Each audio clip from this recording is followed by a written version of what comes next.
তাহলেই আপনি সফলতা অর্জন করবেন ভাই। সফলতা অর্জন করাটা এত সহজ না রে ভাই। আসসালামু আলাইকুম। দিনে 90 লিটার দুধের চা বিক্রি করে। চিন্তা করে দেখেন কত টাকা ইনকাম করছে। প্রতিদিন আমাদের এমনি নর্মাল ডেতে 90 কেজি 95 কেজি দুধ লাগে, আর রুটি লাগে 600 650, আর ছুটির দিনে আমাদের 110-15 লিটার বা 120 লিটারও লাগে, আর রুটি 1000 মতো লাগে। তাও যদি ফুটপাতে হয় সেই ব্যবসাটা, চিন্তা করে দেখবেন আপনি। চাকরির পিছনে ছুটতে ছুটতে আমাদের সময়টা প্রায় শেষের দিকে, কিন্তু আমাদের এক একটা অনুপ্রেরণার যে মানুষগুলো আছে তাদের কাছ থেকে আমাদের শিক্ষা নেওয়া প্রয়োজন। চিন্তা করে দেখেন, 90 কেজি দুধের চা বিক্রি হয় প্রতিদিন। কত টাকা হিসাব করছেন? চাকরি করলে এত টাকা পাবেন? হ্যাঁ, এখন বলবেন ভাই ভাই আমি খুব উচ্চ শিক্ষায় শিক্ষিত ভাই, আমাকে দিয়ে এটা সম্ভব না। তাহলে আপনাকে দিয়ে ভাই আমি বলবো যে কোনো কিছুই করা সম্ভব না। কারণ যদি সম্ভব হতোই তাহলে আপনি এখন চাকরি করতেন, আপনি বেকার বসে থাকতেন না। আপনি বেকার বসে থাকতেন না।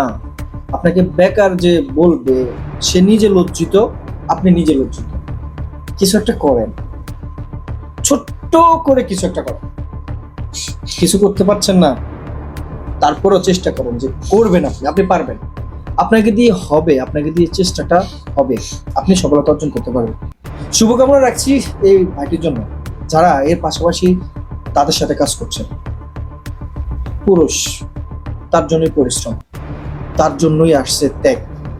আর ত্যাগ স্বীকার করার পরেই তারা কিন্তু পরিবারকে সুখে রাখবে, শান্তিতে রাখবে। আর দিন শেষে পরিবার মুখে একটি হাসি ফোটাবে, বাবা মাকে ভালোবাসবে, প্রিয় মানুষটাকে নিয়ে তাদের সময়টা সুখের কাটবে। তাহলেই তাদের যে পরিশ্রমটা, এই পরিশ্রমটা সফল হবে। আর এই ভালোবাসার জয় হয় দিনের পর দিন। পরিশ্রম, যদি ছোট্ট একটা উদাহরণ দিয়ে বলি, আমরা যারা প্রবাসে আছি আমাদের 30টা দিন কঠোর পরিশ্রম করতে হয়। সেই সকাল ভোর থেকে শুরু, রাতের 9টা 10টা পর্যন্ত। কেউ কেউ আছে যে 16, 17, 18 ঘন্টা পর্যন্ত ডিউটি করে। এত পরিশ্রম করে ভাই, সত্যি কথা ভাই, বিশ্বাস করেন, ট্রু। এত পরিশ্রম করে, কিন্তু মাস শেষে যখন বেতনটা পায়, ওই যে পরিশ্রম করেছে সেই পরিশ্রমের টাকাটা পাওয়ার পর তার মতো আনন্দ আর কেউ হয় না। সব ভুলে যায়, সব কষ্ট ভুলে যায়। আপনি একটা বার চিন্তা করেন, যে মানুষটা 90 লিটার দুধের চা বিক্রি করে প্রতিদিন, তাহলে তার পরিশ্রমটা কতটুকু? অনেক পরিশ্রম। যখন তিনি টাকাগুলো পান দেখেন, তখন আর ওই কষ্টের কথাটা ভুলে যান। ভালো লাগে তার কাছে যে কষ্ট করছে, টাকা ইনকাম করছে, ভালো একটা পজিশন আছে, ভালো একটা অবস্থানে তিনি আছেন। ব্যাপারটা কতটা গুরুত্বপূর্ণ দেখছেন? আসলে আমাদেরকে শিক্ষা নেওয়া প্রয়োজন। আমরা এই সমস্ত ভিডিও থেকে আমরা শিক্ষা নেব, অনুপ্রেরিত হব, আর সেখান থেকে আমরা আমাদের জীবনে, বাস্তব জীবনে আমরা সেটা অ্যাপ্লাই করব। তাহলেই আমরা সফলতা অর্জন করতে পারবো। যারা দেখবেন কোটি কোটি টাকার মালিক, লাখ লাখ টাকার মালিক, বিনা পরিশ্রমে কিন্তু তারা এই টাকার মালিক হয়নি। এমনি এমনি তার কাছে টাকা ধরা দেয়নি। তার গল্পটা শুনেন, তার কাছে গিয়ে গল্পটা শোনার পর আপনি বুঝতে পারবেন যে আসলে তার এই পরিশ্রমের এই টাকার গল্পটা কতটা কঠিন। যা দেখেন তাই তো দেখেন। চোখের প্রতি হিংসাটা থেকে একটু নিজেকে সরান। নিজেকে ছোট করে দেখবেন না। যে কোনো কাজ করছেন আপনি সেই কাজটাকে ছোট করে দেখবেন না। সাহস নিয়ে, শক্তি নিয়ে, বিশ্বাস নিয়ে এগিয়ে চলুন, পথ চলা শুরুটা করেন ভাই। ভাই শুরুটা করেন, তাহলেই দেখবেন সফলতা অর্জন করবেন।